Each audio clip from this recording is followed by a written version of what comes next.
안녕하세요. 여러분의 등급을 올려줄 디테일한 남자 정영일입니다. 자, 일단 총평에 이어서 이제 문제풀이 들어갑니다.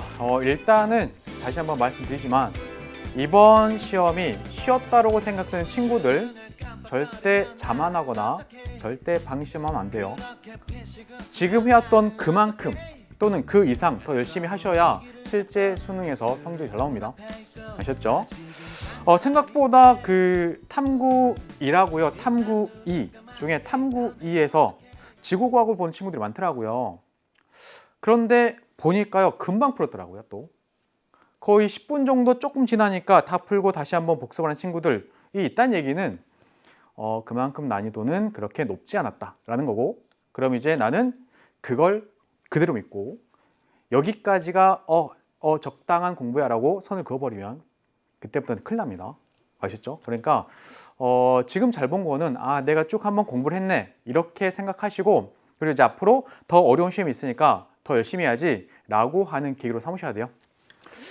자, 이제 1번부터 차근차근 보겠습니다. 1번 문제, 요거는 그냥 간단히 풀 수 있는 건데요. 우리 개념을 복습하는 차원에서 중간중간에 개념 넣어서 말씀드릴게요.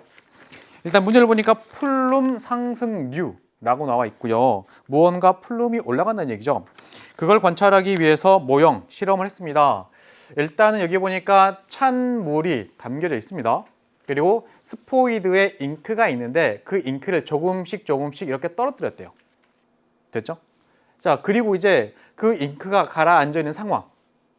지금 아래쪽에 깔려 있죠? 이 상황에서 요 아랫부분을 가열합니다. 그럼 당연히 이 잉크가 있는 이 부분, 얘 때문에 가열된 이 부분의 잉크는 일단 가벼워지겠죠. 정확히는 밀도가 작아지겠죠. 밀도가 작아지니까 위로 올라오게 되는 거고, 그래서 이런 버섯 모양의 상승하는 모습을 나타냅니다. 이게 지금 뭐예요? 상승하고 있는 애죠. 상승하는 애. 얘가 지금 플룸의 상승류라고 보면 되는 거예요. 자, 그럼 일단 기억 봅니다. 기억은 플룸 상승류에 해당한다. 맞는 거네요. 자, 그 다음에 니은. 자, 기억은 주변의 찬물보다 밀도가 클까요? 밀도가 크면 가라앉아야 돼요. 밀도가 작기 때문에 올라가는 겁니다. 그래서 거기는 니은 옳지 않고요. 자, 이제 디귿.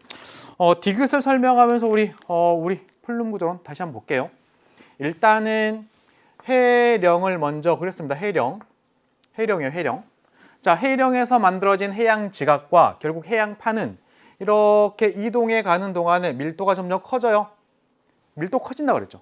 밀도가 커지고 결국 해구가 있는 곳에 도달하면 밀도가 충분히 커져서 쑥 이렇게 들어갑니다. 섭입하죠. 이때 섭입할 때 대충 어디까지?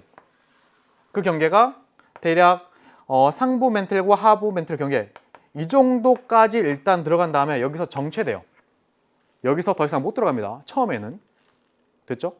자, 그런데 계속 여기서 만들어진 해양지각, 해양판이 오니까 여기는 계속 쌓여가게 되고, 이렇게 쌓이다 보면 충분히 밀도가 커져요. 그럼 얘는 결국 쑥 가라앉습니다. 어디까지 가라앉냐면 깊이 얼마? 깊이 2,900km 깊이까지, 여기까지 쑥 가라앉아요. 쑥 내려오는 겁니다. 여기가 어디? 외핵과 멘틀의 경계. 외핵과 멘틀의 경계. 자, 이때 이렇게 내려오는 이 흐름을 우리는 차가운 플룸이라고 정의해요. 차가운 플룸. 자, 이때 무언가가 내려왔으면 어디선가에 다시 올라가야죠. 밀려 올라갑니다. 이때 온도가 높은 부분이 올라가게 되는 상황일 거고요. 얘는 결국 주변보다 온도가 높은 애 또는 밀도가 작은 애, 얘가 올라가게 되는데 얘가 지금 뜨거운 플룸. 그죠? 뜨거운 플룸. 얘가 지금 플룸의 상승류죠. 지금 이걸 설명하는 거예요.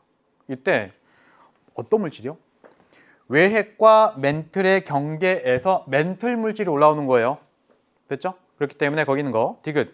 잉크가 상승하기 시작하는 그 지점은 지구 내부에서 내핵과 외핵의 경계가 아니고 외핵과 멘틀의 경계. 그리고 올라오는 물질은 멘틀 물질. 됐죠? 정답에서 1번의 기억. 요거 다시 한번 보셔야 됩니다.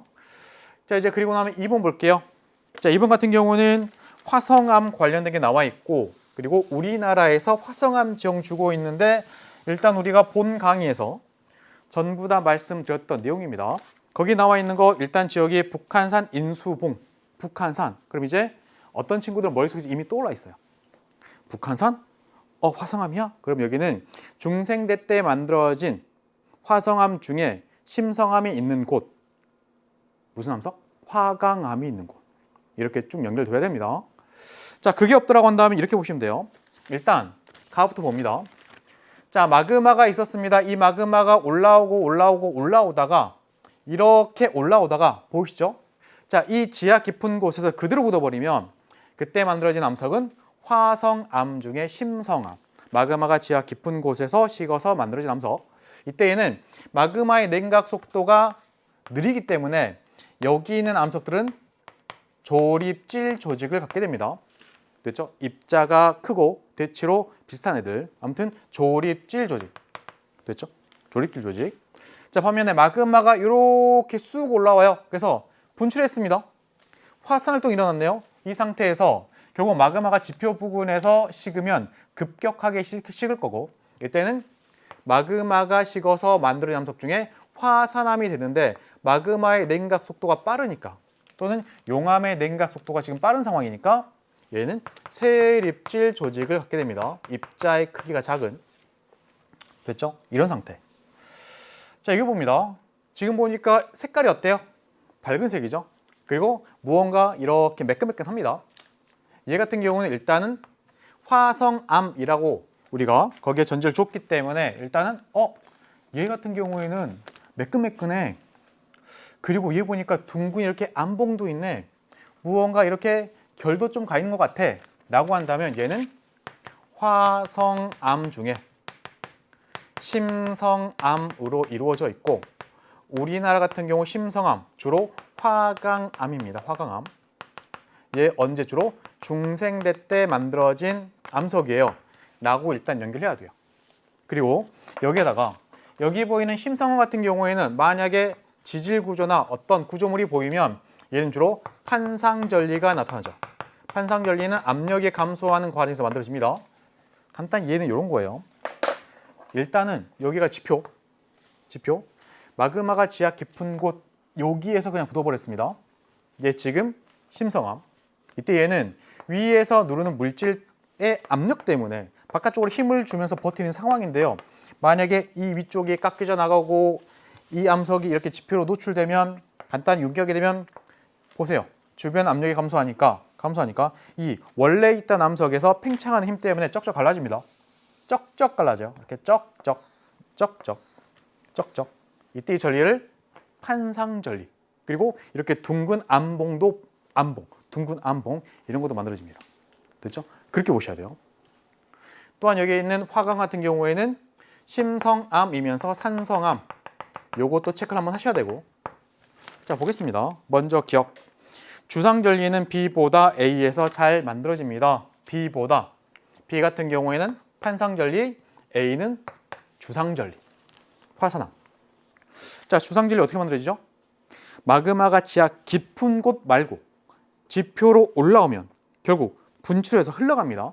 용암으로. 이때 그 용암은 급격하게 냉각되면서 수축해요. 그러면서 그 표면에 육각형 모양의 틈이 생기죠. 그러니까 표면을 봤을 때 이렇게 육각형 모양의 틈이 생겨요. 육각형 모양의 틈. 됐죠? 근데 이 표면이 굳고 나면 그 아래도 굳겠죠? 그래서 이 틈이 아래로 쑥쑥 들어갑니다. 쑥쑥 들어와요. 이렇게. 이런 기둥 모양의 전리가 주상전리. 그렇죠? 용암의 냉각 수축 과정에서 만들어집니다. 주로 화산암 공부할 때 배웠던 내용이에요. 그러니 거기 있는 거 기억. 주상전리는 B보다 A에서 잘 형성됩니다. 첫 번째 기억 맞았고요. 자, 니은 나의 암석은 여기 있죠. 심성암. 됐죠? 심성암. 그래서 거긴 니은 옳지 않습니다. 일단 얘가 지금 만들어질 당시는 어디예요? 지하 깊은 곳. 지금 올라와 있긴 하지만 만들어진 건 깊은 곳에서. 됐죠? 그래서 니은 옳지 않고요. 디귿. 마그마의 냉각 속도는 B보다 A에서 빠릅니다. B보다 A에서. 됐죠? 정답은 3번의 기억 디귿. 자, 다음 봅니다. 3번 문제. 그림 가나다는 서로 다른 세 시기의 대륙 분포를 나타내고 있습니다. 일단은 순서대로 주었죠. 하지만 주지 않아도 대략적인 모습은 알고 있어야 됩니다. 순서를 짝지을 수 있어야 돼요. 특히나 얘가 일단 기준이죠. 판게아. 판게아는 형성이 고생대 말에 형성이 되고요. 이 모습이 중생대 초까지 유지가 돼요. 그리고 나서 트라이아스기 말에 분리가 일어납니다. 결국 분리되어 이동해 가죠. 그 과정에서 대서양도 생기고 인도도 올라오고. 되나요? 이때 이 인도가 적도에 살짝 걸려 있습니다. 이 시기는 우리가 그 수능 특강에서는 복각을 측정해 가지고 인도 대륙의 이동을 공부했던 그 내용, 그걸 떠올리면 그 그림에 따르면 아마 중생대 말 또는 신생대 초 정도라고 볼 수 있는, 그렇죠? 그 그림에 근거한다면, 그렇죠? 그리고 초대륙이라고 하는 게 지금 판게아 고생대 말에 있었는데 그 전에도 있었대요. 그 전에도, 그렇죠? 그리고 이런 초대륙 그 전에도 또 있었대요. 이렇게 대륙은 뭉쳤다 흩어졌다 반복합니다. 그 중에 우리가 기억해야 될 거는 로디니아라고 하는 초대륙. 얘는 선캄브리아 시대. 선캄브리아 시대, 지금으로부터 약 12억 년 전. 이렇게, 그렇죠? 연결시킬 수 있어야 돼요. 저게 로디니아인지 뭔지는 모르더라도 일단은 초대륙이죠. 근데 우리가 가는 건 판게아예요. 판게아 전 초대륙, 이렇게 가서 얘 순서 얘보다는 가가 먼저네, 이렇게 짝지을 수 있게끔 준비하셔야 됩니다. 그럼 볼게요. 가의 초대륙은 고생대 말 아니죠. 그 다음에 니은. 참고로 12억 년 전이면은 원생, 시생 말고 원생이죠. 원생, 이것도 보셔야 됩니다. 본강에서 4025 기억나시나요? 4025, 40억 년 전부터 25억 년 전까지는 시생, 그 다음에 원생, 그 다음에 현생, 현생 중에 고생, 중생, 신생, 됐죠? 이렇게들 다 공부하셔야 되는 거고. 자, 이제 그리고 나면은 니은 봅니다. 나의 초대륙이 형성되는 과정에서, 그러니까 이렇게 대륙들이 뭉치는 과정에서 이쪽에 습곡 산맥 생깁니다. 에팔레치아 산맥, 칼레도니아 산맥. 그리고 이제 이렇게 떨어지죠. 그래서 지금 이쪽에서 에팔레치아, 칼레도니아가 발견되는 거예요.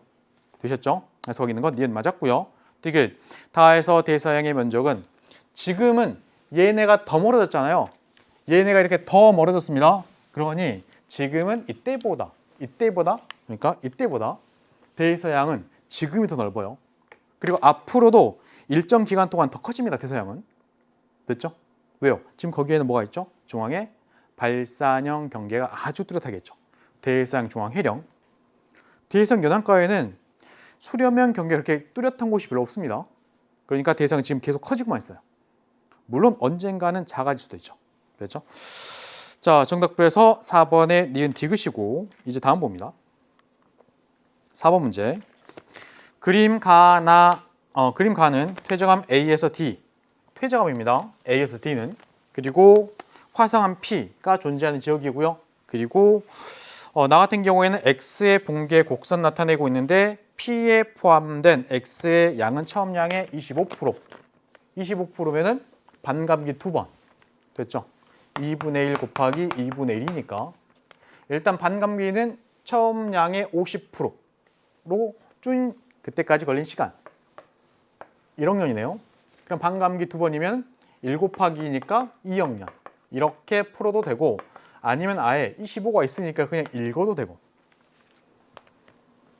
됐죠? 그때 우리 주의할 점 뭐였냐면 이런 거. 얘가 지금 직선이 아니기 때문에 75 여기는 0.5보다 작아요. 이것도 있습니다. 다시 한번 체크 한번 해보시고. 자, 아무튼 이런 모습을 주고 있는 상황이고요. 일단은 얘 나이 구했습니다. 얘 나이 얼마? 얘는 나이 2억. 2억 년 전에 형성된 화성암. 그럼 얘는 시대가 중생대. 되셨죠? 중생대 시작이 2억 5천이니까. 됐죠? 2억 5천, 2억 5천, 6,600. 요 사이니까요. 됐죠? 자, 봅니다. 여기 보니까 일단 기본적으로 이 지역이 역전되지 않은 상황이라고 가정한다면 일단 아래 깔린 C가 퇴적되고 그 다음 B가 쌓이고 그 다음 A가 쌓인 다음에 이 지역은 습곡 작용 받았습니다. 습곡. 됐죠? 그리고 나서 지금 P가 뚫었어요. P. 그리고 아마도 요 부분, 그러니까 요거 마그마가 뚫고 들어와서 P가 됐는데 그 마그마가 들어올 당시 요 접촉 부분은 변했겠죠. 여기는 변성작용이 일어나 있을 수 있습니다. 또한 P 안에는 C라든가 B라든가 A의 돌조각이 이렇게 포함되어 있을 수도 있어요. 그죠? 요거 한번 보시고, 자, 그 상태에서 지금 여기 위쪽이 전부 다 날아갔습니다. 여기 울퉁불퉁하죠? 위에 뭐 돌 있네요. 기저혈감. 그러면 그 다음에 부정합이 있었네. 참고로 부정합 같은 경우에는요, 가끔 이렇게 직선으로 주기도 하고요, 동글동글 생략하기도 해요. 됐죠? 하지만 그렇게 어렵지 않습니다. 만약에 여기다가 직선만 줘도 여러분들 알 수 있죠. 이쪽 보니까 경사부정합이 있네. 경사부정합. 됐죠? 금방 찾습니다. 찾아야 되고.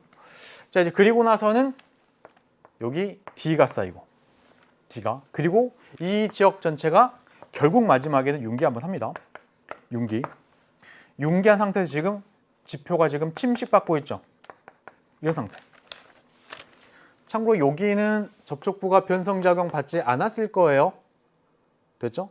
또한 여기에 D의 돌조각이 포획되어 있지 않을 겁니다. 됐죠? 요거는 지금 없어야 되는 상황. 생성 순서가 지금 그러니까. 자, 봅니다. 먼저 기억. A, 이 지역에는 배사 구조가 이렇게 위로 휘었다, 위로. 그죠? 위로. 요거 배사. 위로 휘었습니다, 배사. 선생님이 수업 중에는 내가 수영할 때 위를 보고 누워야 돼요. 배가 위로 볼록하게 되겠는데, 배사. 됐죠, 배사. 그리고 또한 우리가 했던 거, 만약에 여기가 지표라고 가정을 하고 배사축 쪽으로 가는 과정에서 얘보다 나이 많은 애, 얘보다 나이 더 많은 애, 이것도 배웠습니다. 아무튼 기억 맞았고요.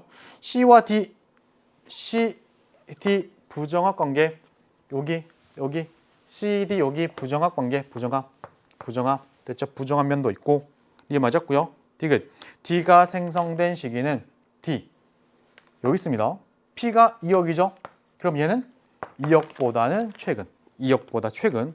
정답으로 해서 3번의 기억 니은. 마찬가지 이런 문제는 충분히 다시 나올 수가 있어요. 지금 상대 연령 나와 있고, 그 다음에 절대 연령 나와 있고. 되셨죠? 자, 이제 5번 봅니다. 5번. 사실 5번 문제가 엄청 간단하게 나온 거예요. 사실 온대저기압은 엄청 무언가 자료를 제시하고 어렵게 출제할 수 있는 게 많거든요. 근데 이번에 온대저기압은 아주 간단한 문제가 나왔습니다. 자, 일단 볼게요. 여기 보니까 온대저기압이 발생하는 과정에서 전선이 결국 파동 형태로 이렇게 변한 모습이네요. 자, 일반적으로 이런 전선 우리가 배운 적 있죠. 얘는 무슨 전선? 일단 기본적으로는 한쪽으로 뾰족 반대쪽으로 동글동글 이렇게 동글동글이면 얘는 정체전선. 자, 배웠던 건 뭐였냐면 이런 거였어요. 우리가 대기 대순환 할 때 지구, 적도, 30도, 60도. 자, 여기는 적도에서 상승한 공기가 양쪽으로 갈라져 이동해 가고, 극에서 차가운 공기 내려온 다음에 갈라져 이동해 갈 때 지구 자전 효과 때문에 결국 공기 내려옵니다. 그리고 갈라져서 가다 보니 여기서는 찬 공기하고 따뜻한 공기가 만나면서 성질이 다른 두 공기 덩어리 만났으니까 전선이 형성돼요. 전선. 위에서 본다면은 나는 남쪽으로 가고 싶은데 난 차가우는데 남쪽으로 가고 싶어요. 한랭전선 모양. 반면에 나는 북쪽으로 가고 싶어요. 따뜻한 데인데 온난전선 모양. 이런 모양의 전선 만들어집니다. 얘가 지금 정체전선. 그리고 이 정체전선은 사실 왔다 갔다 해요. 뭐 올라가 있을 때도 있고 내려가 있을 때도 있고. 됐죠? 자, 그런데 이런 정체전선이 결국 여기서 파동이 발생하면 이렇게 된대요. 이렇게. 파동. 그리고 나서 전선이 분리가 되죠. 찬 공기가 밀고 내려오는 쪽은 한랭전선, 따뜻한 공기가 밀고 올라간 쪽에서는 결국 온난전선. 그래서 결국 이런 형태의 온대저기압이 발달합니다. 라고 우리가 공부하는 거예요. 됐죠? 그러니 일단 어디가 차가워요? 이쪽이 차가워요. 이 뾰족뾰족 모습 보면서 상상하시면 됩니다. 찬 공기 나는 남쪽 가고 싶은데 이거예요. 됐죠? 동글동글 따뜻한 공기 나는 북쪽으로 가고 싶은데 됐죠? 얘가 찬 공기, 이쪽이 따뜻한 공기라고 일단 보는 겁니다. 자, 기억. 이러한 파동은 주로 어디에서? 한대 전선대 또는 중위도에서 찬 공기, 따뜻한 공기가 만나는 곳에서 만들어집니다. 그러니 거기 있는 거 기억. 옳지 않고요. 됐죠? 참고로 열대상 하면 떠오르는 게 태풍입니다. 태풍 같은 경우에는 찬 공기, 따뜻한 공기가 이렇게 만나서 만들어진 게 아니죠. 그래서 전선을 동반하지 않는다고 배웠죠. 그렇죠? 자, 기억 옳지 않고요. 자, 니은. 폐색 전선이 발달해 있다. 폐색 전선은 동글동글동글 온난 전선이 가고 있는데 얘보다 빠른 한랭 전선이 따라잡으면 이렇게 그려집니다. 같은 방향 쪽으로. 됐죠? 둘 다 같은 방향. 얘가 지금 폐색 전선. 그러니 니은 옳지 않고요. 기온은 A 지점이 B 지점보다 낮아요. 됐죠? 정답을 해서 2번의 디귿. 자, 이제 그리고 나면 이제 다음 문제 봅니다. 6번 문제. 6번 문제도 어렵진 않은 거네요. 그림과 나는 각각 관입암, 포획암이 존재한대요. 관입암, 포획암. 그리고 관입암과 포획암의 나이가 같습니다. 일단 관입은 뭐예요? 뭐 지층이 차곡차곡 쌓여 있는 상황에서 이렇게 마그마가 뚫고 지나가면 여기는 결국 마그마가 차지합니다. 마그마 차지해요. 그리고 결국 여기 굳어버립니다. 마그마가. 이렇게 만들어진 암석이 얘가 지금 관입암. 됐죠? 관입암. 만약에 위에서 이렇게 내려다본다면 어떤 암석이 있는데 얘가 뚫고 들어와 있네? 이렇게 확인될 수 있죠. 예를 들면 이런 거. B가 있고 A가 뚫었네요. B가 있는 상태에서 A가 관입한 모습 주는 겁니다. 일단 관입의 법칙은 뭐냐면 관입의 법칙. 원래 있었던 애, 그러니까 관입당한 애하고 관입한 애 나이 중에 관입한 애가 나중 거예요. 관입당한 애가 나이가 더 많습니다. 보다시피 관입당한 애가 관입한 애보다 나이가 많아요. 생성 순서 이렇게. 됐죠? 보셔야 되고. 이제 포획갑니다. 포획은 뭐냐면 이런 거잖아요. 예를 들어서 지표고 원래 여기에 D라고 하는 암석이 있었습니다. D. 그런데 마그마가 이렇게 뚫고 들어와요. 얘 마그마. 이 마그마는 액체죠. 이때 이 액체 마그마 안에 D의 돌조각이 이렇게 똑 들어갈 수 있죠. D의 돌조각. 됐죠? 마그마 안에 D의 돌조각이 이렇게 쏙 들어간 겁니다. 그리고 이제 요 마그마가 이제 굳어버려요. 굳어버리면 얘 결국 화성암 되겠죠. 화성암. 얘가 지금 C. 그러니 우리가 발견했을 때 C라고 하는 화성암 안에 D의 조각이 들어가 있네. C라고 하는 애 안에 D가 지금 포함되어 있네. 얘 지금 포획암. 그러니 얘는 원래 D가 있었고 그 다음에 이렇게 C가 생긴 거예요. 그럼 이제 여기에서는 문제가 관입암하고 포획암의 나이가 같대요. 그러니까 얘하고 얘 나이가 같대요. 그러면 B가 있었고 A하고 D가 생긴 다음에 결국 C가 생긴 거죠. 둘은 나이 같고. 봅니다. A는 B를 관입하였다. A는 B를 관입했습니다. 기억 맞았고요. 포획암은 D이다. 맞았고요. 암석의 나이 제일 작은 애 얘입니다. 제일 많은 얘고. 정답 5번의 기억, 니은, 디귿. 어렵지 않죠? 실제 수능에서 이런 게 3점짜리로 나올 수는 없어요. 그렇죠? 하지만 중요한 개념입니다.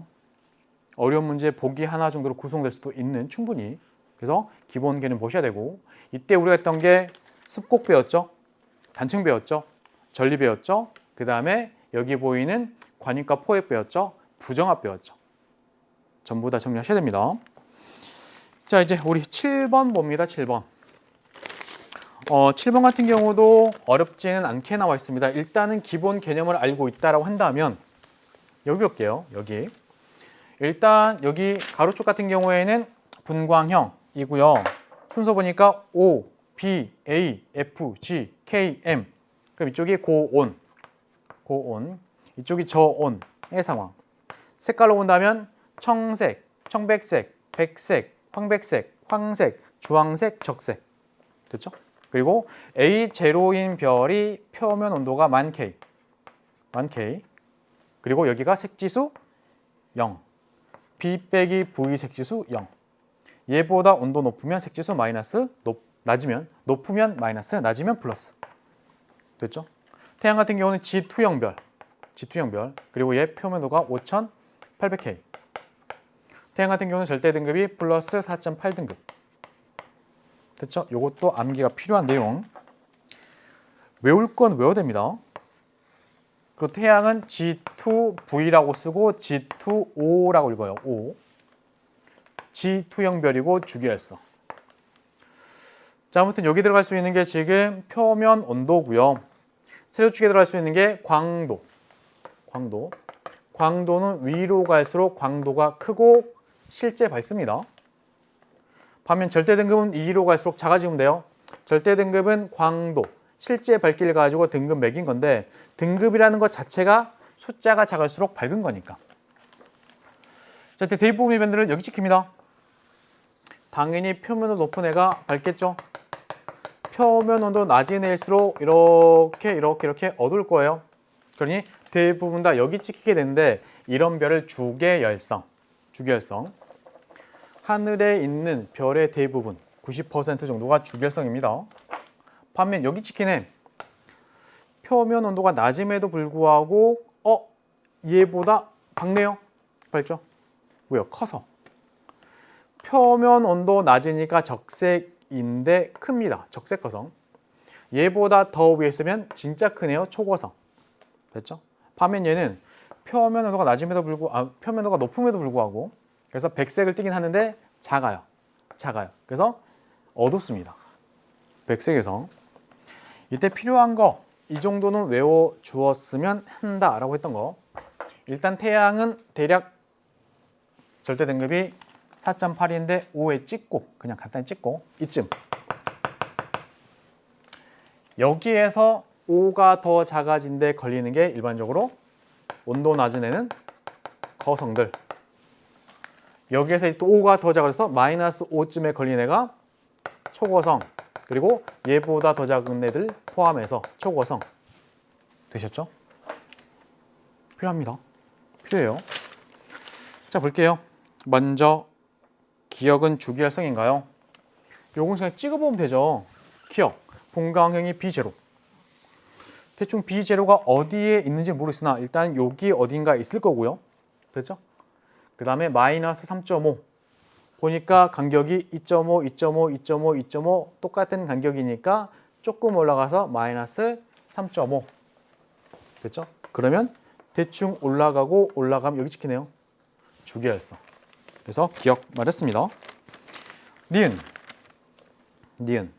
얘는 무슨 색? 애명별. 그러면 O, B, O, F, G, K, M, 애명별, 붉은색. 그래서 니은 옳지 않고요. 반지름은 누가 제일 클까요? 일단 다 찍어봐도 되죠. 그런데 여기 보니까 절대 등급을 봤더니 실제로 제일 밝은 별이 누구? 제일 밝은 별. 숫자가 제일 작은 애. 얘가 실제 제일 밝아요. 광도가 제일 큽니다. 그렇죠? 이때 광도 L이라고 하는 건 4파이 R의 제곱 시그마 T의 4승인데 얘 같은 경우에는 표면 온도는 어때요? 제일 낮죠. 표면 온도가 제일 낮음에도 불구하고 제일 밝아요. 왜요? 반지름이 엄청 크니까. 다른 애보다. 제일 크니까.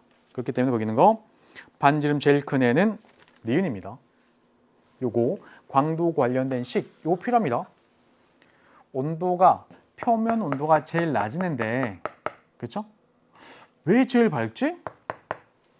반지름 제일 크니까. 니은이. 정답 1번이고요. 이제 다음 봅니다. 8번 문제.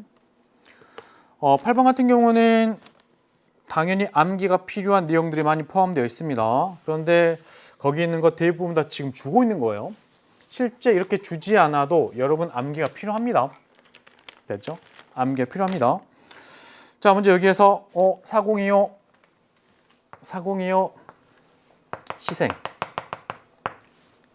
희생누대. 그 다음에 4025 대충 여기가 5.4 54 여기가 대충 2.5 5425 4025 5425 기억나시죠? 여기가 지금 원생무대 그리고 여기 삼엽충의 출현 삼엽충의 멸종 또는 공룡의 출현 이 경계가 여기가 지금 고생대 시작 여기는 고생대 끝 중생대 시작 여기는 지금 현재죠. 현재 볼게요. 먼저 최초의 다세포 생물이 출현한 때는 언젠가요? 최초의 다세포 생물은 원생누대. 대표적인 게 에디아카라 동물군. 됐죠? 그러니 거기 있는 거 1번 옳지 않습니다. 생물의 광합성이 최초로 일어난 지질시대. 남세균이 광합성 생물입니다. 그렇죠? 기억나시죠? 시아노박테리아. 그렇기 때문에 거기 있는 거 2번 옳지 않습니다.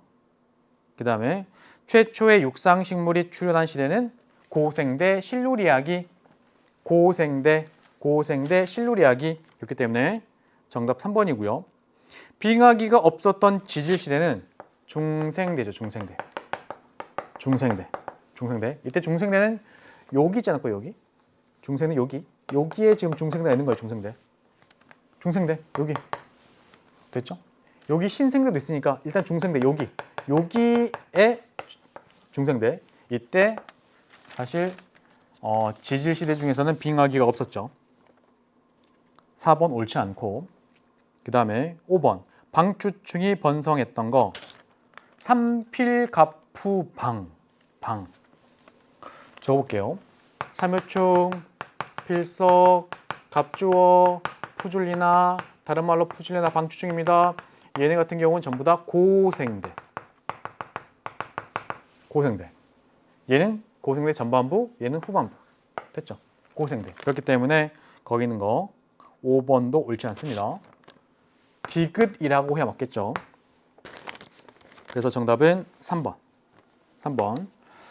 자, 이제 우리 9번 봅니다. 9번. 그림은 외부 은하 중 일부를 형태에 따라 특히나 얘 같은 경우는 가시광선으로 관측했을 때 그 모양에 따라서 허블이 분류한 거죠. 됐죠? 이때 일단 기준이 무언가 규칙성을 보이네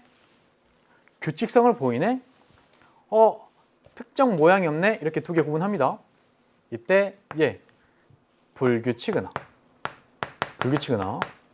그 다음에 이제 무언가 모양이 있는 애들 중에서 나선팔이 없네 나선팔이 있네 나선팔 없으면 타원 은하 나선팔 있으면 나선 은하 근데 나선 은하 중에서 중심부를 관통하는 막대가 없네 막대가 있네 구분합니다. 얘는 정상 나선 은하 아래 있는 건 막대 모양의 구조물이 있으니까 막대 나선 은하 됐죠? 자 이제 그리고 나서는 다시 쪼갰죠? 편평도 가지고 납작한 정도 가지고 쪼갭니다. 이쪽이 거의 얘는 동그라네 납작해지도록 숫자 커진다 그랬죠? 자 그 다음 여기는 다시 은하 핵의 상대적인 크기 하고 나선팔이 감긴 정도 가지고 다시 구분합니다. 얘도 마찬가지고 이제 볼게요. 가는 타원 은하죠. 나의 은하들은 나선팔이 있죠. 디귿 은하를 구성하는 별의 평균 표면 온도 이때 불규칙 은하의 특징 성간 물질이 많아요. 성간 물질 많습니다. 됐죠? 그리고 새로운 젊은 별의 비율이 높아요. 젊은 별의 비율이 높아요. 이렇게 많다는 얘기죠. 이때 젊은 별 일반적으로 어때요? 늙은 별에 비해서는 표면 온도가 높아요. 표면 온도가 평균적으로 높습니다. 됐죠? 그리고 표면 온도가 높다 다른 말로는 색지수는 어때요? 색지수는 작다라는 거. 그런데 타원 은하 같은 경우에는 얘는요. 성간물질 거의 없어요. 그리고 주로 거의 다 늙은 별들. 늙은 별 대체로 붉은 계열. 됐죠? 그렇기 때문에 거기 있는 거 별의 평균 표면 온도는 가가 다보다 낮습니다. 가가 다보다 낮아요. 됐죠? 요거 체크 한번 하시고 그럼 이제 나선은하 같은 경우는 사실은 부분 좀 다르죠. 예를 들면 중앙팽대부나 헤일로 같은 경우에는 대체로 나이 많은 별, 그리고 구상성단, 반면에 나선팔에는 이런 특징. 나선팔에는 중앙팽대부에 비해서 젊은 별만 있다는 게 아니고 젊은 별의 비율이 더 크다는 얘기예요.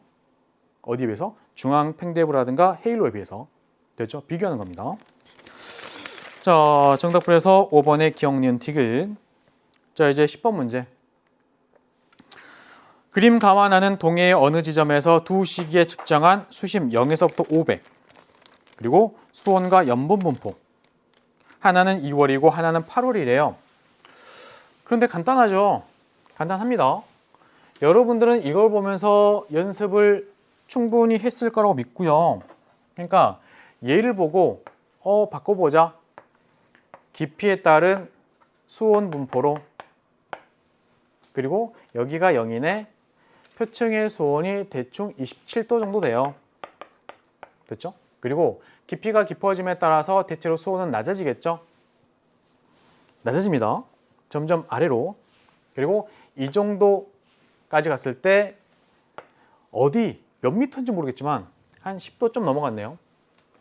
자, 더 들어갑니다. 수온이 더 낮아졌고 100m 갔더니 한 4도 정도? 100m에서 4도 정도? 뭐 100을 예를 들면 여기다 찍으면 여기다가 100, 100m 보시나요? 여기 100 찍으면 대충 여기서 온도가 한 4도 정도? 그러니까 요거를 여러분이 배웠던 깊이에 따른 수온 분포하고 연관시켜서 그래프가 대충 어떻게 나오겠네 라는 감을 잡아야 돼요. 표층에서는 온도가 높고 점점 깊어짐에 따라 낮아지는데 결국 100m까지 가면은 한 4도 정도 되겠네. 뭐 여기서 어떻게 될지 몰라요. 하지만 대체로 낮아지는 모습, 그리고 표층의 수온이 높은 모습, 일단 얘가 필요합니다. 혼합층이 얼마인지 몰라요 지금. 왜요? 지금 나와 있는 숫자는 0m, 100m, 500밖에 없으니까. 그렇죠? 자, 일단은 그런 모습이구나. 그러니까 사실은 이게 어렵지 않은 자료예요. 우리 수능 특강이나 완성 곧 나올 텐데 그 자료를 보면은 생각보다 어려운 게 많을 겁니다. 이제 한번 볼게요. 이 같은 경우는 똑같은 상황입니다. 표층에서 수온이 한 9도 정도? 근데 100m를 들어갔는데 수온이 그렇게 많이 안 낮아졌네? 한 7도 정도? 그럼 여기는 깊이에 따른 수온차가 별로 없죠. 그렇죠? 그런 상황입니다. 또한 여기 같은 경우에는 표층 수온 자체가 낮죠. 되시나요? 참고로 500m는 크게 계절에 따라 변화가 없죠. 그럼 이제 봅니다. 여기 보니까 얘는 표층 수온이 많이 높구나. 낮 시기는 표층 수온이 그렇게 높지가 않고 온도가 낮은데? 그럼 얘가 당연히 여름. 그러니까 여기가 지금 8월. 그럼 얘는 겨울. 됐죠? 겨울. 그럼 우리나라는 겨울이 2월 달에 있죠? 2월. 이렇게 보는 겁니다. 그래서 기억. 맞았네요. 가는 8월. 표층 수온 보고 찾는 거예요. 표층 수온. 자, 이제 그리고 났더니 이제 해석도 가능하죠. 그러면 지금 여름철에 표층의 염분이 이때보다 낮구나. 왜 낮을까? 우리가 배웠던 개념에 따르면 아마도 강수량이 많아서 표층 염분이 떨어진 거 아닐까라고 이제 추정하는 거죠. 됐죠? 그럼 이제 니은. 수온 약층은 가보다 나에서 뚜렷하다. 그럼 이제 요거 개념이 들어가야 돼요. 여기가 지금 표층 점점 깊이가 깊어짐에 따라서 일반적으로 온도가 일정하다가 낮아지고 일정합니다. 이때 수온 약층은 깊이에 따라 온도가 감소하는 2층. 그러니 수온 약층이 뚜렷하려면 일단 위아래 온도차가 크게 나야 돼요.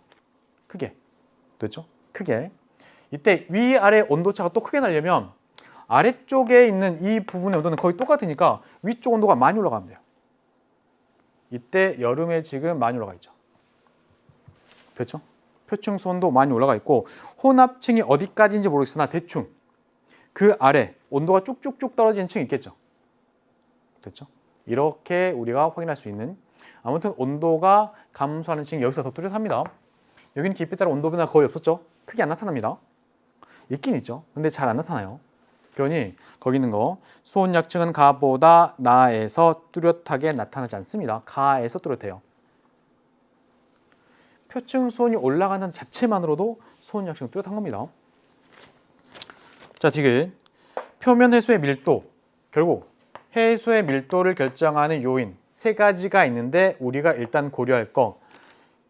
표면이니까 수압은 똑같다고 보고 사실 수압도 고려를 해야 되지만 지금 표면이니까 그 영향을 무시하고 일단 수온 그리고 염분. 수온이 낮은 물일수록 밀도가 크고요. 염분이 큰 물일수록 밀도가 커요. 그렇죠? 수온이 낮을수록 염분이 높을수록 밀도가 큽니다. 그러면 표면에서 밀도. 8호 같은 경우는 수온이 높죠. 여기보다 지금 높죠. 염분은 또 작죠. 그러니 이쪽에서 표층에서 밀도가 작고요. 지금 2월이 수온 낮죠. 염분 높죠. 수온은 낮고 염분 높죠. 수온 낮고 염분 높으니까 밀도가 커요. 정답 그래서 가보다 나에서 크니까 정답은 1번 애기요. 생각보다 풀이가 어렵진 않습니다. 자, 이제 11번 문제. 자, 그림은 어느 태풍의 중심의 위치, 그리고 중심 기압이 뭐냐면 보다시피 어느 태풍의 중심 기압입니다. 어느 태풍의. 그러니까 이것도 마찬가지. 공부하실 때 또는 시험 문제 풀 때요. 여기에서 준 자료가 태풍의 중심 기압인지 태풍이 지나갈 때 관측했던 지점에서의 기압의 관측값인지 구분해야 돼요. 지금 여기는 문장이 길지가 않죠. 근데 실제 시험에서 문장이 길어져 버리면 아마도 그거 놓치는 친구들 많을 거예요. 다행히 문장이 길지 않기 때문에 보셔야 되고 실제 수능특강에서는 관측지의 기압을 주는 것도 있죠. 그래서 잘 구분해 풀어야 됩니다. 자, 일단 관측 지점은 A라고 줬고요.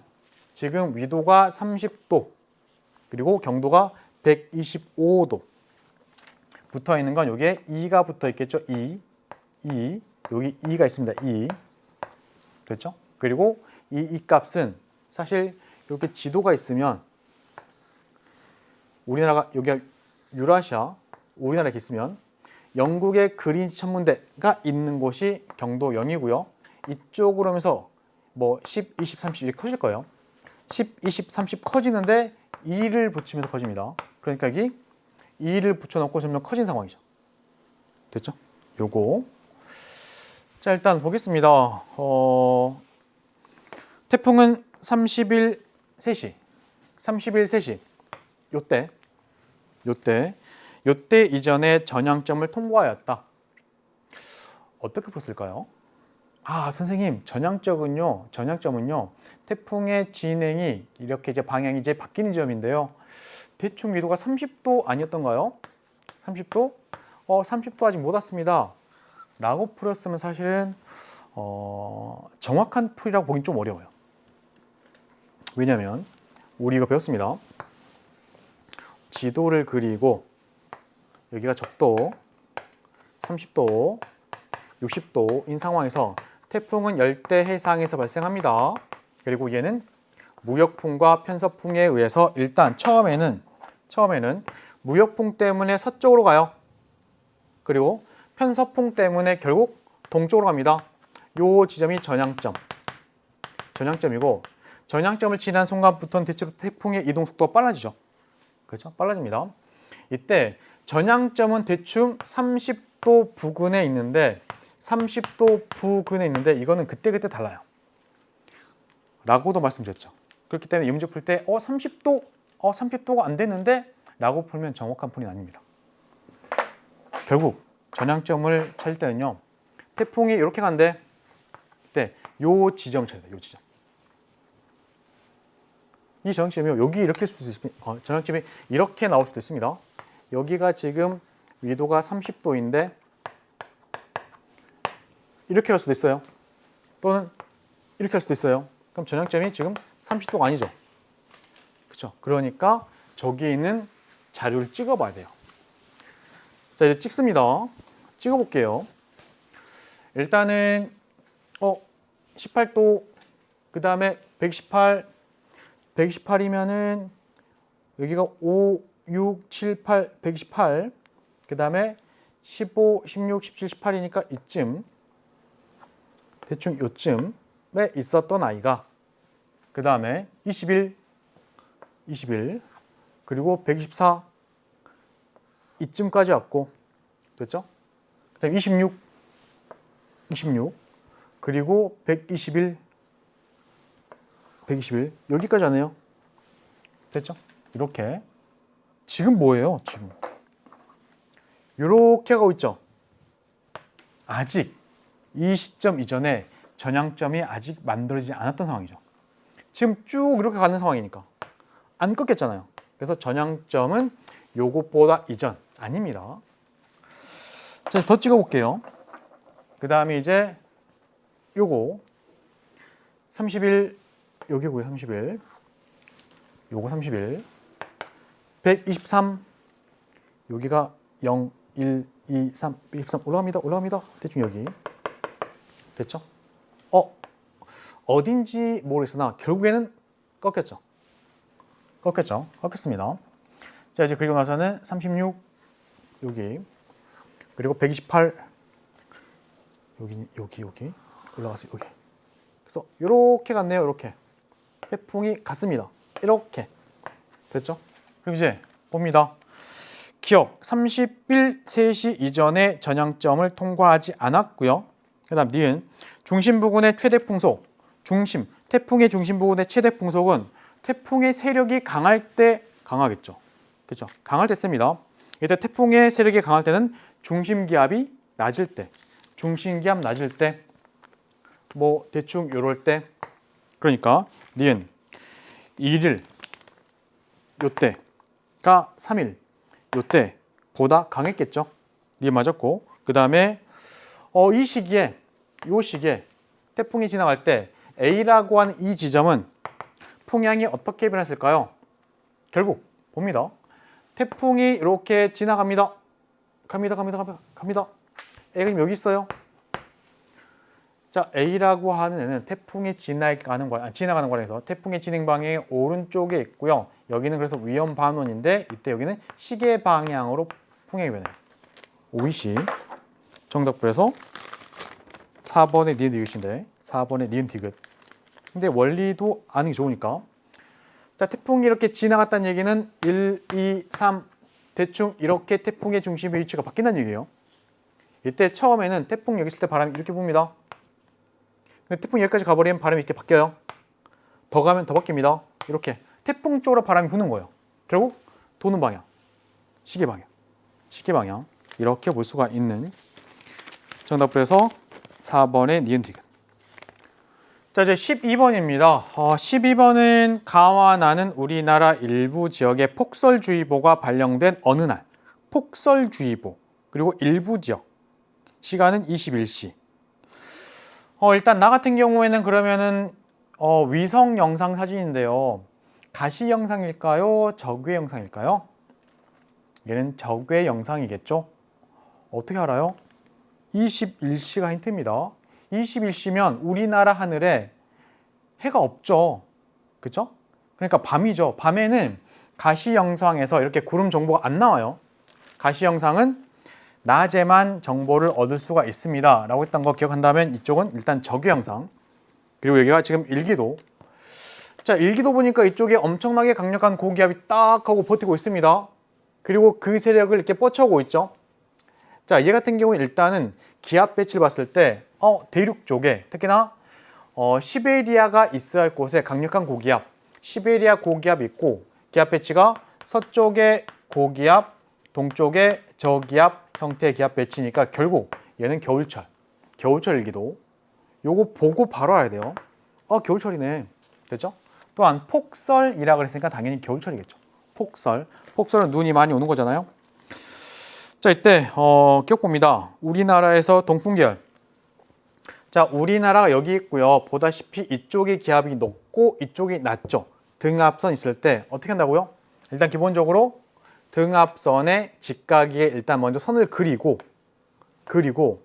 얘를 가는 방향 오른쪽으로 살짝 틉니다. 그러니 대충 이렇게 됐죠. 등압선에 직각으로 바람이 부는 게 아닙니다. 그래서 일단은 간단하게는 등압선의 직각이게 이렇게 선을 먼저 그리고 됐죠? 그렇습니다. 이렇게 그리고 그 다음에 북반구는 그 방향 기준으로 약간 오른쪽으로. 그럼 뭐죠? 북서풍. 북서풍. 됐죠? 겨울철 북서 계절풍 부는 거 아시죠? 아무튼 기본적인 건 등압선 보고 나서 푸는 겁니다. 그래서 거기 있는 거 기억 옳지 않고요. 자, 이제 그 다음에 니은. 기역에서 상승 기류가 발달하였다. 여기 보니까 어때요? 하얗죠? 무슨 얘기죠? 일단 구름 최상부의 높이가 높은 구름 있다는 얘기입니다. 또한 폭설을 뿌릴 것으로 예상되니까 여기는 엄청나게 두꺼운 구름이 있다는 얘기예요. 정란운. 이때 구름이 만들어진 것 자체가 공기가 뭐하니까? 상승하니까. 공기가 상승하는 곳에서 구름 만들어집니다. 자, 그렇기 때문에 거기 있는 건 니은 맞은 거예요. 근데 설명드려 볼게요. 결국 우리 배웠던 거 기단의 변질. 자, 봅니다. 자, 여기가 지금 차가운 대륙 쪽, 여기에 차갑고 건조한 공기덩어리 있습니다. 얘가 만약에 이렇게 황해 쪽으로 이동해 오는 상황이면, 그러니까 여기서 이렇게 이동해 오는 상황이면 결국 점점 남쪽으로 오는 거니까 여기보다는 따뜻한 바다 위로 일단 올라오는 거예요. 따뜻한 바다. 너무 많이 안 나요? 우리 교재는 이렇게 있을 거니까. 요만큼 왔습니다. 이때 얘보다 따뜻한 바다니까 이 바다, 따뜻한 데 때문에 요 공기덩어리 또는 기단의 하층부가 가열돼요. 이렇게 가열되면 온도 올라가겠죠. 그럼 얘는 밀도가 작아지니까 상승합니다. 상승하는 과정에서 구름 생겨요. 됐죠? 자, 이런 구름이 여기까지 왔습니다. 그런데 여기는 얘보다 더 따뜻해요. 그러니까 기단의 하층부가 또 가열됩니다. 얘 가벼워져서 결국 이렇게 상승합니다. 그래서 여기 도착. 두꺼워져서 도착. 자, 이런 구름을 저구운형 구름, 특히나 두꺼우면 정란운인데 이때 얘는요 결국 바다 지나면서 수증기도 공급받기 때문에 결국 엄청나게 많은 양의 비를 뿌린다고요. 또 눈을 뿌려요. 지금은 눈을 뿌릴 것으로 예상된 상황이죠. 됐죠? 자, 요거 이때 우리는 보통 이렇게 표현합니다. 차갑고 건조한 공기 덩어리가 따뜻한 바다를 지나면서 따뜻한 바다로부터 열과 수증기를 공급받아서 기단의 하층부가 불안정해지고 결국 상승 기류가 나타나면서 저군형 구름, 정란운이 만들어지는데 그 아래 엄청난 양의 눈이 뿌릴 수 있습니다. 이게 기단의 변질. 됐죠? 그렇기 때문에 거기 있는 거 니은 말했습니다. 일단 두꺼운 구름이 만들어졌다는 것 자체가 강한 상승기류가 있다는 얘기입니다. 상승 기류가 있어야 구름 생겨요. 하강 기류 있으면 날씨가 맑아진다 그랬죠? 기억나시나요?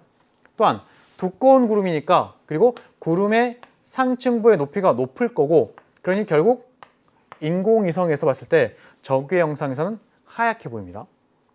만약에 낮에 촬영하면 여기는 가시 영상에서는 결국 두꺼우니까 또 하얗게 보이겠죠. 그렇죠? 적외 영상은 낮과 밤에 모두 사진을 찍었을 때 구름이 나오고요. 가시 영상은 낮에만 나와요. 적외는 낮, 밤 모두. 가시는 낮에만. 되셨죠? 자, 폭설이 내릴 가능성은 보다시피 이쪽입니다. 여기는 일단 어때요? 여기보다는 흐릿흐릿하죠. 흐릿합니다. 이쪽이 지금 하얗죠. 되셨나요? 정답을 해서 2번에 니은. 2번에 니은. 자, 다음 봅니다. 13번이고요. 그림가는 북대서양의 표층수와 심층수의 이동을 주고 있습니다. 북대서양. 나 같은 경우에는 대서양의 해수의 순환 주고 있습니다. 이때 여기 보니까 지금 표층에 있던 물이요 고위도 지방으로 가는 과정에서 이 바닷물의 온도 떨어지겠죠. 됐죠? 또한 대서양은 일반적으로 표층 염분이 높아요. 근데 만약에 이 지역에 겨울철이 되면 염분 높은 바다, 그러니까 표층에 있는 물의 밀도가 큰 바다인 상황인데 표층 수온까지 떨어지면 결국 밀도는 더 커집니다. 표층에서 밀도가 커져서 결국 이렇게 가라앉아요. 그린란드 있는 바다. 됐죠? 그래서 이렇게 가라앉아요. 가라앉습니다. 얘가 지금 뭐죠? 북대서양 심층수. 참고로 딱 보니까 여기가 적도고요. 이쪽이 북쪽이네요. 이쪽이 남쪽이고. 그럼 당연히 기억하고 예를 짝 줘야겠죠. 이런 것도 팁입니다. 아무튼 북대서양 심층수. 반면에 남극의 외대래 주변에서 결국 겨울철에 수온이 뚝 떨어져 버리면 표층의 수의 밀도값이 커지면서 쑥 가라앉아요. 됐죠? 또한 여기 사실은 겨울철에 이 지역의 바닷물도 얼기 때문에 표층 염분값도 높아지잖아요.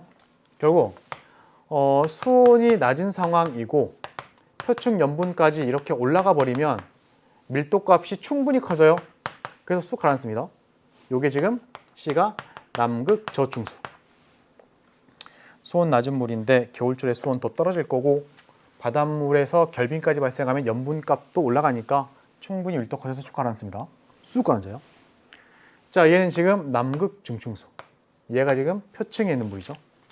보셨죠? 자, 기억 가의 심층수는 나의 B 맞았고요. 해수의 평균 이동 속도는 여기는 A하고 C 중에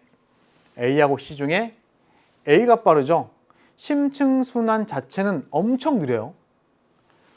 가라앉은 다음에 다시 표층까지 올라올 때까지 보통 수백 년에서 1000년 걸린다고 수능 특강에 나와 있죠.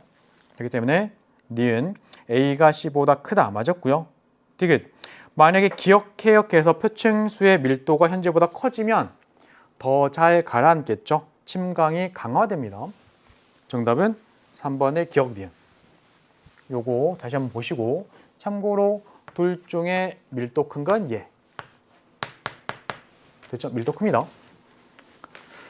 참고로 우리가 수온 염분도에서 둘 중에 수온 낮은 애가 얘.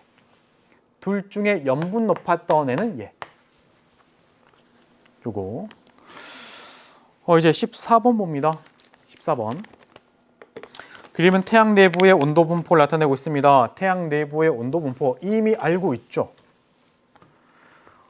태양 정도의 질량을 갖는 애 또는 태양 질량의 2배 이하인 별 얘네들은 일단 표면이 있을 때 요 안쪽에 중심 핵이 있고요. 핵 그리고 층이 그 다음 층이 2개 있습니다. 또 요게 복사층 여기는 대류층. 요거 기억나시죠? 얘는 별의 질량이 태양 질량의 2배보다 작은 애들. 요거. 그리고 이런 모습은 주계열성의 내부 구조. 그럼 만약에 태양 질량의 2배보다 큰 주계열성의 내부 구조는 일단 얘보다 크기가 크겠지만 그냥 똑같이 그려서 이런 상태인데 안쪽에 대류핵, 그리고 여기가 복사층, 요거. 보는 순간 얘도 주계열성의 내부 구조고 얘는 별의 질량이 태양 질량 2배보다 큰 애. 됐죠? 바로바로 나와야 돼요. 일단은 태양이니까 당연히 태양 질량이 2배보다 작을 거고 이런 상황입니다.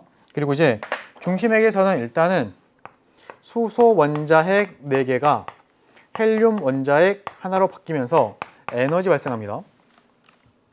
됐죠? 수소 핵융합. 이때 수소 핵융합이 가능하려면 온도가 1000만 K 이상이어야 되는데 실제 태양은 얼마? 1500만 K. 1500만. 그리고 참고로 태양의 표면 온도는 5800K. G2 연별. 됐죠? 자, 봅니다. 중심으로부터 거리 쭉 표면으로 가면서 됐나요? 여기가 표면이겠네요. 반지름 1인데 1.0이 여기니까 당연히 온도 떨어집니다. 온도가 떨어집니다. 자, 기억, 니은, 디귿 각각 주고 있다고 했으니까 일단 여기가 중심핵, 여기가 복사층, 여기가 대류층이라고 보고요. 그냥 자료에 맞게 해석하는 거예요. 자, 이제 그리고 나서는 먼저 기억, 태양 중심에서 표면으로 갈수록 온도가 낮아집니다. 맞았네요. 자료에서. 그 다음에 기억에서는 수소 핵융합 반응 일어납니다. 맞았죠? 주계열성의 일반적인 특징이 중심부에서 수소 핵융합으로 에너지 만듭니다. 요거예요. 그 다음에 디귿. 디귿에서는 주로 대류층이니까 정답 5번의 기억, 니은, 디귿이고 참고로 보다시피 일십, 백, 천, 만, 10만, 100만, 1000만, 1500만 정도. 됐죠? 이것도 가능합니다. 또한 중심핵에요. 수소 핵융합이 있습니다. 헬륨 막 생겨요. 그렇죠? 근데 여기에 탄소도 있어요. 수능에 나왔던 겁니다. 그죠? 탄소도 있어요. 수소 핵융합이 있으니까 수소하고 헬륨만 있는 거 아닌가? 라고 하겠지만 탄소 있습니다. 우리가 그 근거로 우리 그래프에서 여기 이 안에 그러니까 요 부분 그러니까 요 중심핵에서 수소 핵융합이 일어날 수 있는 게 PP 반응도 있고요. CNO 순환 반응도 있어요. 그렇죠? 이때 그래프가 이런 그래프였던가요? 그러니까 에너지가 만들어진 정도. 그렇죠? 이런 거. 여기가 지금 얼마? 여기가 1800만 K. 여기 지금 PP, CNO. 태양 같은 경우는 지금 여기가 여기 1500만 K. PP 반응이 CNO 순환 반응보다 우세할 뿐이지 CNO 순환 반응이 없는 게 아니에요. 그렇죠? 요걸로 우리가 설명했던 거 보셔야 됩니다. 일단 그래서 정답은 5번의 기억, 니은, 디귿이고 요 그래프가 만약 안 떠오른다. 조금 더 다시 그리면 이 그래프 수소 핵융합할 때 이렇게 갔던 애랑 이렇게 갔던 애 PP, CNO 그렇죠? 여기 지금 1800만 태양은 이렇게 있는 1500만 요거 다시 보셔야 됩니다. 자 이제 그리고 나면은 15번 그림은 현재와 A 시기에서의 근일점 그리고 지구 모습과 공전 궤도 근일점인 상황이 돼요. 차이가 있는 건 공전 궤도 이심률만 달라진 겁니다. 지금 얘는 뭐예요? 태양이 있고요. 공전 궤도 이렇게 있다는 얘기예요. 여기 있다는 얘기입니다. 됐죠? 그럼 이제 그려볼게요. 만약에 지금 현재를 이렇게 그리면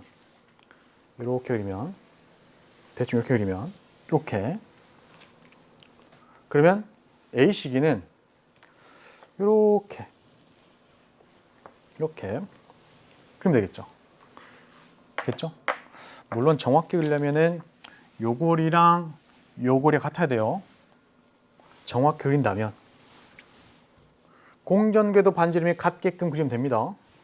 얘랑 얘가 같게. 그리고 여기가 지금 각각 원일점인 위치. 요게 지금 원일점인 위치, 여기가 지금 근일점 위치. 자전축의 경사 방향은 이렇게 똑같게, 얘랑 똑같게, 됐죠? 얘가 지금 현재 요게 A 시기. 자, 이제 보겠습니다. 기억. 지구 공전 궤도 이심률은 납작할수록 큰 거잖아요. 그러면 A 시기가 더 큽니다. 기억 옳지 않죠? 그렇죠? 기억 옳지 않습니다. 그 다음 니은 봅니다. 현재 북반구는 근일점에서 겨울철이다. 현재 북반구는 근일점. 그러니까 여기 있을 때 겨울철인가요? 네, 겨울철입니다. 니은 맞았죠? 어떻게 하나요? 지구 자전축의 경사 방향이 태양의 반대쪽이니까. 이쪽에 옮겨보면 보세요. 태양이 여기 있고요. 지구가 여기 있는데 자전축의 경사 방향이 이렇게 태양 반대쪽입니다. 여기가 지금 북극, 여기가 남극, 여기가 적도. 어라 태양빛이 남반구 쪽에 빛을 많이 주고 있네. 북반구는 빛을 조금밖에 못 받겠구나. 남반구는 여름이겠지만 북반구는 겨울이에요. 또는 태양의 고도로 생각해도 되죠. 내가 여기 살고 있는데 땅바닥이 이래요. 태양빛이 평행하게 올 때 태양의 고도가 낮네요. 내가 남반구에 살고 있을 때 땅바닥이 이래요. 태양빛이 올 때 태양의 고도가 높네요. 됐죠? 태양의 고도로 생각할 수 있고 또는 낮과 밤의 길이. 지구가 있고 자전축이 이렇게 있는데 태양빛이 옵니다. 얘는 적도. 저는요 지구 자전할 때요. 이렇게 왔다 갔다 합니다. 태양 쪽은 낮이고요. 반대쪽은 밤인데요. 어라, 낮은 이만큼밖에 안 되는데 밤이 엄청 기네요. 됐죠? 낮, 밤.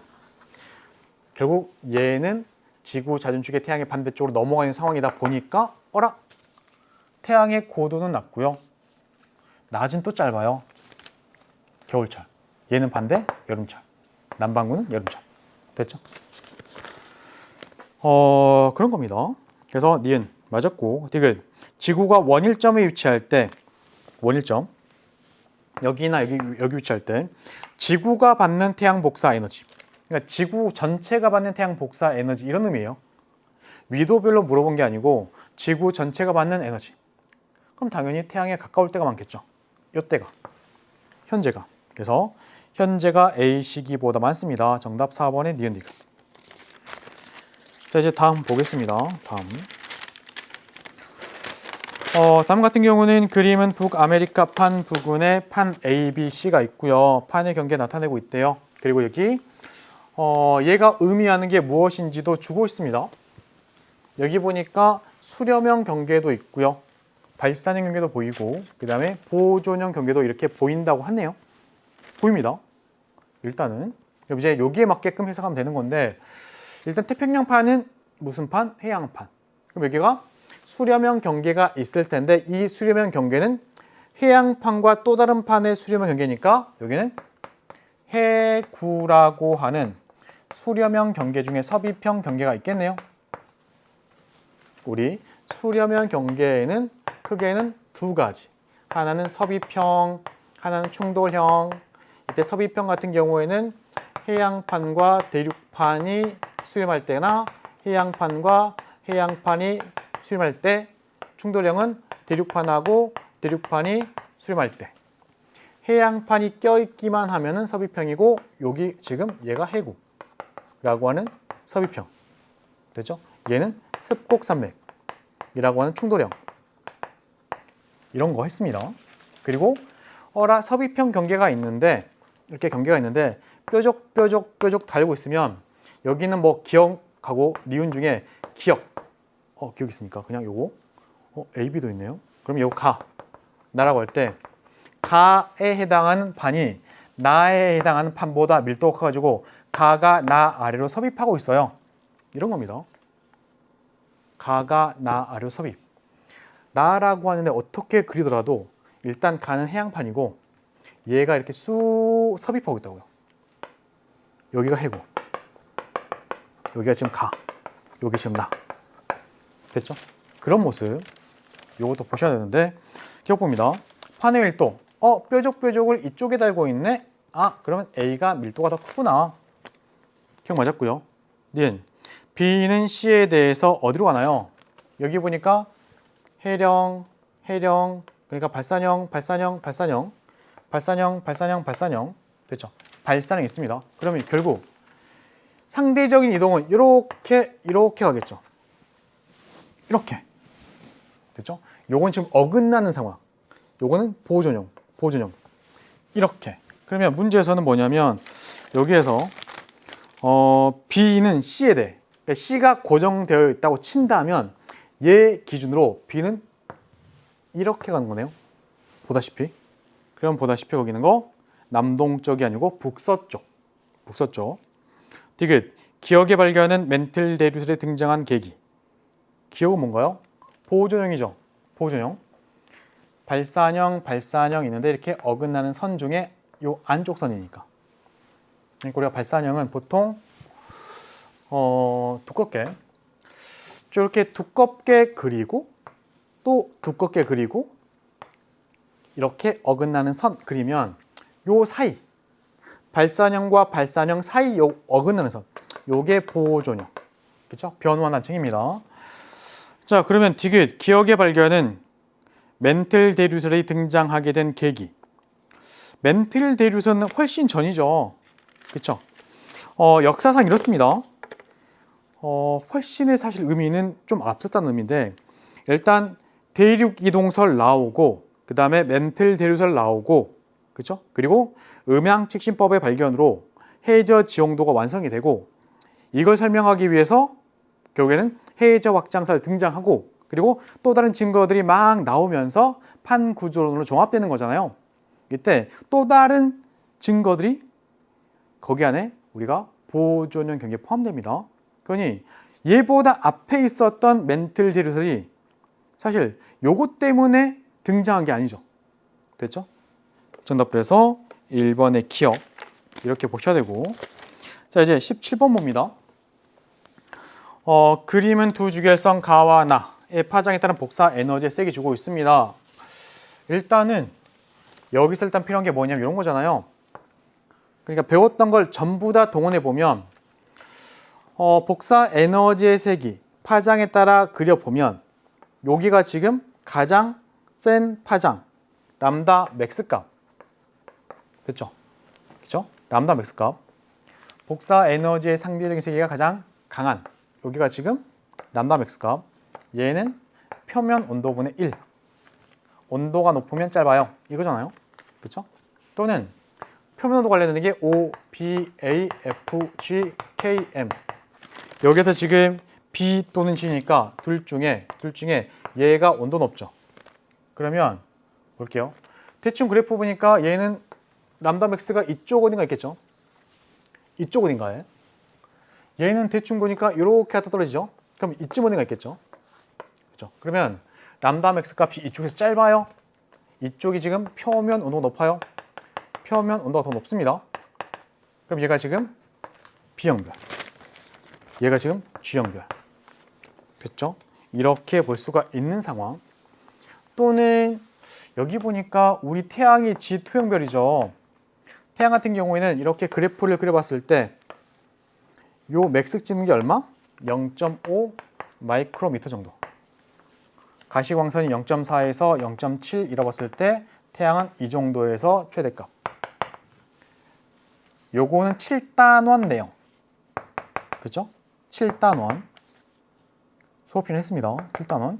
얘는 지금 요런 거 들어간 건 8단원 내용. 자, 볼게요. 표면 온도는 가가 나보다 높아요. 질량. 자, 전부 다 주계 열성이니까 주계 열성끼리 비교했을 때 HR도상에다 이렇게 그려보면 좌측 상단에 있는 주계 열성일수록 질량이 큽니다. 질량 크니까 일단 내부의 온도도 높아요. 내부의 온도 높으니까 표면 온도도 당연히 높겠죠. 그 다음에 질량 크니까 반지름도 커요. 표면 온도 높고 반지름이 크면 당연히 광도 크겠죠. 절대 등급 작을 거고. 대신에 내부의 온도 높으니까 진화 속도가 빨라서 금방 죽어요. 수명은 짧습니다. 이때 비교하는 건 질량입니다. 둘 중에 표면 온도 높은 애가 질량이 더 크겠죠. 됐죠? 그렇기 때문에 니은 옳지 않고 그 다음에 태양은 어느 쪽? 얘. 왜요? 태양은 G2형별. 얘는 G형별. 또한 여기 보니까 나노미터죠. 0.5 마이크로미터는 500 나노미터. 대충 여기 있네요. 정답은 2번의 디귿. 자, 이제 우리 18번 봅니다. 그림 가와나는 어느 외계 행성에 의해서 중심별의 시선 속도가 변하고 그다음 밝기가 변하는 상황이 돼요. 자, 왼쪽 같은 경우는 뭐냐면 도플러 효과 이용한 거죠. 그렇죠? 오른쪽은 뭔가요? 식현상이죠. 식현상. 이런 겁니다. 중심별이 있고요. 그 주변을 도는 외계 행성이 있대요. 여기가 둘의 공통 질량 중심. 이때 중심별이 한 바퀴를 돌 때 여기는 외계 행성도 한 바퀴를 돌아요. 됐죠? 지구의 관측자가 여기 있으면 일단 중심별이 이렇게 도는 과정에서 요 위치와 요 위치는 나에게도 접근하지도 멀어지지도 않는 상황인데 중심별이 이렇게 오는 과정에서는 별이 나한테 접근하는 거니까 접근 속도 부호는 마이너스인 상황이고 관측했을 때 청색편이 나타납니다. 청색편이. 반면에 이렇게 멀어질 때는 나에게 멀어지는 거니까 속도는 후퇴 속도가 나타나고 부호는 플러스 그리고 이때는 적색 편이가 관측됩니다. 됐죠? 그리고 이제 여기에서 접근 속도가 0이었다가 마이너스 0 플러스 이게 반복되는 주기가 결국 그 별이 공통 질량을 한 바퀴 도는데 걸린 시간이고 얘가 바로 행성의 공전 주기예요. 됐죠? 지금 요거는 행성의 공전 주기입니다. 행성의 공전 주기. 그리고 지금 여기 t라고 하는 시간대는 지금 중심별이 나에게 접근하는 시기. 마이너스니까 접근하는. 중심별이 나에게서 접근한다. 이렇게 접근한대요. 중심별이 접근한대요. 그러면 행성은요. 나에게서 이렇게 멀어지고 있겠죠. 중심별 여기 있을 때 행성은 여기에. 중심별이 요만큼 오면 행성이 여기에. 중심별 여기 오면 행성이 여기에. 중심별이 접근할 때 행성은 멀어집니다. 그럼 지금 행성이 멀어지는 시기. 자, 니은 t일 때 외계 행성은 지구로부터 멀어지고 있어요. 자, 이제 그리고 나면은 식현상. 요게 지금 별 둘레를 행성이 이렇게 돕니다. 돌아요. 이때 행성이 중심별을 가리기 직전까지는 별이 원래 밝기로 보이다가, 그렇죠? 행성이 중심별을 가리면서부터 밝기가 이렇게 감소, 쏙 다 들어갔을 때가 대체로 가장 어둡게 보일 때, 앞을 지나갈 때 똑같은 면적 가리면은 밝기의 변화가 없다가 빠져나오면서부터 밝기가 회복되고 쏙 다 빠져나오면 원래 밝기로 회복. 됐죠? 그리고 한 바퀴 삥 돌아서 다시 여기 올 때 요게 반복. 이때 여기서부터 여기까지가 행성의 공전 주기죠. 지금 이 시간대는 뭐냐면 그냥 행성이 별 앞을 지나가는 요 짧은 시간만 얘기하는 거예요. 공전 주기에 비하면 짧은 거죠. 됐죠? 그렇기 때문에 여기 있는 T2라고 하는 시간은 식현상이 일어나는 그 시간대고 결국 요것보다는 짧아요. 거기 있는 거 기억만 했습니다. 그 다음에 디귿. 요거 밝기가 감소한 정도는 결국 중심별이 이만큼일 때 행성이 요만큼 크기면 별을 많이 못 가리지만 중심별이 이만큼일 때 행성이 이렇게 커버리면 중심별을 많이 가리죠. 그죠? 그러면 요게 더 많이 떨어집니다. 됐죠? 그렇기 때문에 거긴 디귿. 맞는 설명. 중심별의 반지름 분의 행성의 반지름이 클수록 기억은 커집니다. 정답은 5번이고 이제 다음 문제 볼게요. 19번 문제. 그림 가와 나는 각각 엘니뇨 시기와 라니냐 시기에 관측한 내용이고요. 요거는 너무나 많이 했던 내용입니다. 그렇죠? 선생님이 수능 특강에서요.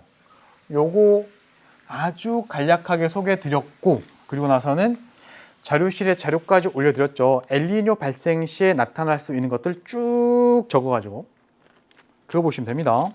또는 설명도 드려볼게요. 일단은 이쪽이 태평양에서 서태평양 주의할 점, 서태평양, 이쪽이 동태평양 주의할 점, W지만 동태평양. 평상시 무역풍이 부니까 남쪽도료가 갑니다. 여기 물이 부족해서 깊은 데서 물이 올라오죠. 용승. 됐죠? 평상시 이런 상황. 차근차근 전부 다 말씀드렸으니까 확인하시면 될 것 같고요. 이쪽에다가 간단하게만 다시 짧게 요약하자면 이쪽이 지금 인도네시아 있고요. 서태평양, 경도는 E, 이쪽이 남미 페루가 있고요. 동태평양, 경도 W. 평상시 무역풍이 붑니다. 남쪽도 해류가 가요. 물이 부족하니까 깊은 데서 물이 올라옵니다. 용승. 용승해야 물은 차가운 물이니까 평상시 이쪽에 표층선 낮아요. 낮아요. 이때 찬물이 있으니까 첫 번째 표층선 낮아서 이 지역의 대기 온도가 낮아요. 그러니까 온도 낮은 공기 무겁죠? 하강 기류. 또한 온도 낮은 물에서 증발량은 작죠? 증발량이 작아요. 그런 여기는 날씨가 맑습니다. 맑음. 또한 여기는 용승이 있기 때문에 영양염류가 많아요. 또한 수온 낮으니까 용존 산성도 많아요. 그러니 좋은 어장 형성. 반면 이쪽은 얘랑 대체로 반대죠. 상승 기류, 강수가 있는. 됐죠?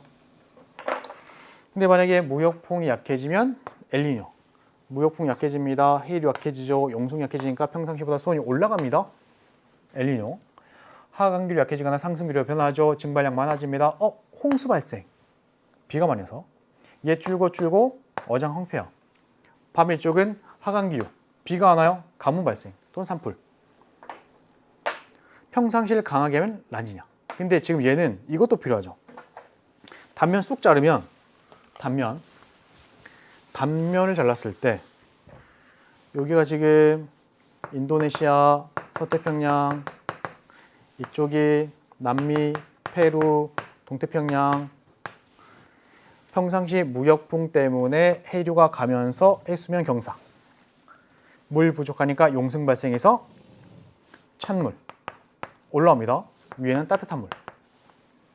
근데 엘니뇨는 무역풍이 약해지면서 남쪽도로 약해지니까 해수면 경사가 완만해져요.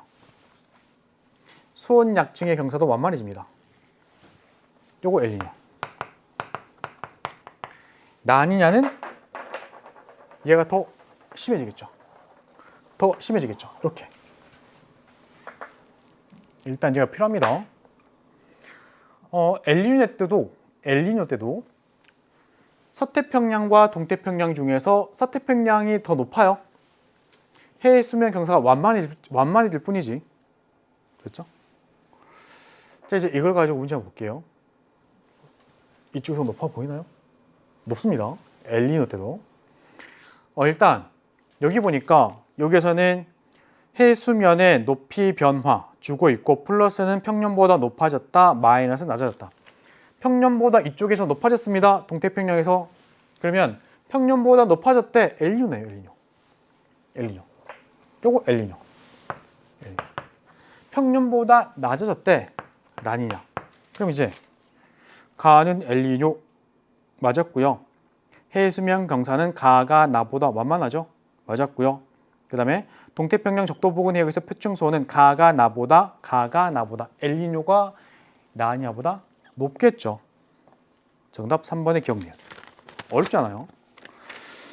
실제 기출문제 보면 알겠지만 엘니뇨, 라니냐에서 묻고 있는 보기는요. 평이합니다. 근데 문제는 그 자료가 엘니뇨인지 라니냐인지 구분하기가 좀 어려워요. 근데 얘는 구분도 쉽죠. 됐죠? 기출문제 보면서 다시 한번 공부하셔야 되고 이제 마지막 문제 20번. 이 문제를 보면서 이게 무슨 내용이었지? 라고 한다면은 지금 아직 진도를 끝까지 못 간 거죠. 참고로 우주론 거의 끝부분은요.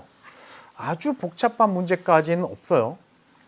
대체로 평이합니다. 물론 이제 시간이 지나면서 이제 새로운 자료를 주고 하다 보면 어려울 수 있지만 일단 기본적으로는 아주 어렵게까지는 잘 안 내고 있는 추세. 다른 단원이 이미 어려울 수 있으니까. 하지만 대비는 해야 돼요. 자, 이 같은 경우에는 일단 기본 개념만으로도 충분한 문제입니다.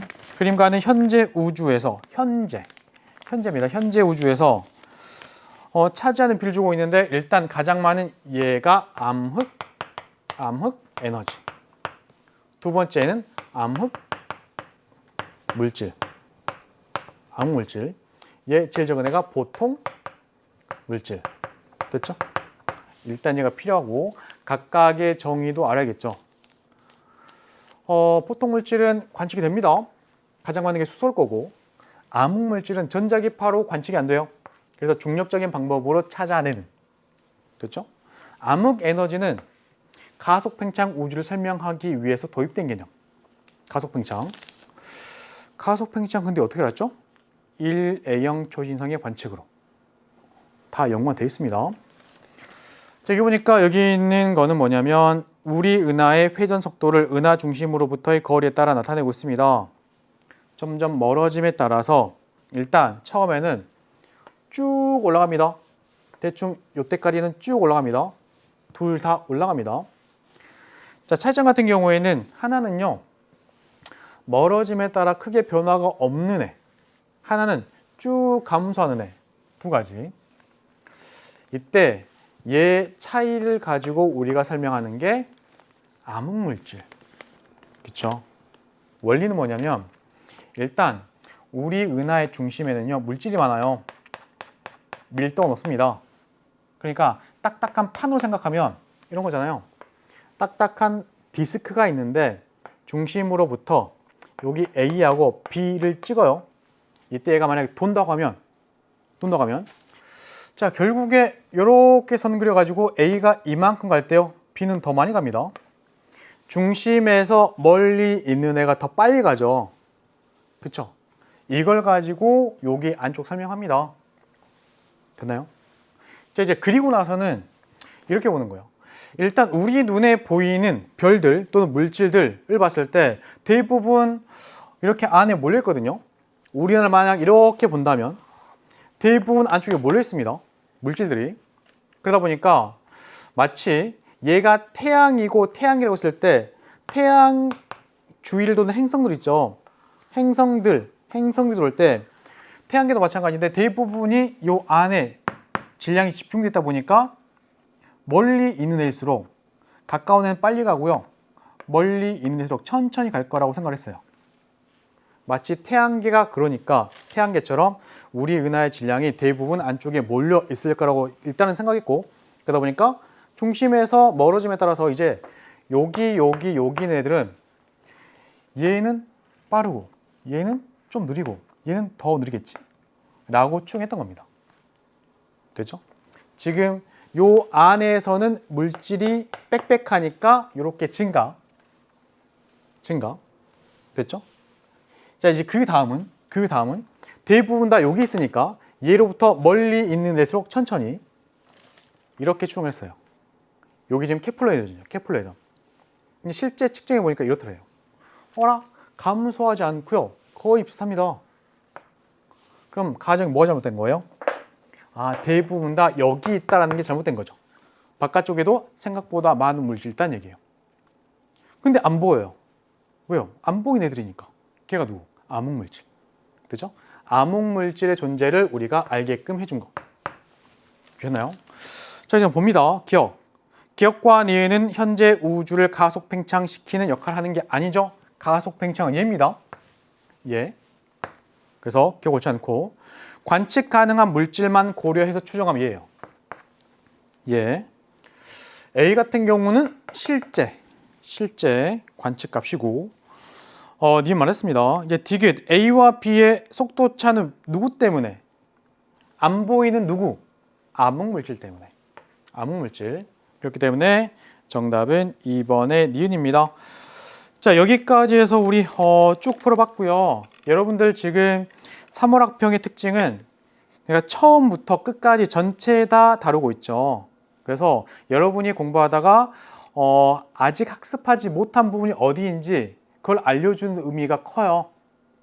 단, 그 문제의 난도 자체가 높지 않기 때문에 지금과 같은 형태로 공부하는 것보다는 조금 더 열심히 해야겠구나 라고 생각하면 좋을 것 같습니다. 아셨죠? 자, 이제 고생하셨고 선생님의 강좌들 있습니다. 그 강좌들 뭐 숭특강 그런 강좌에서 다시 같이 한번 도전 한번 해볼게요. 고생하셨고 다음에 또 뵙겠습니다.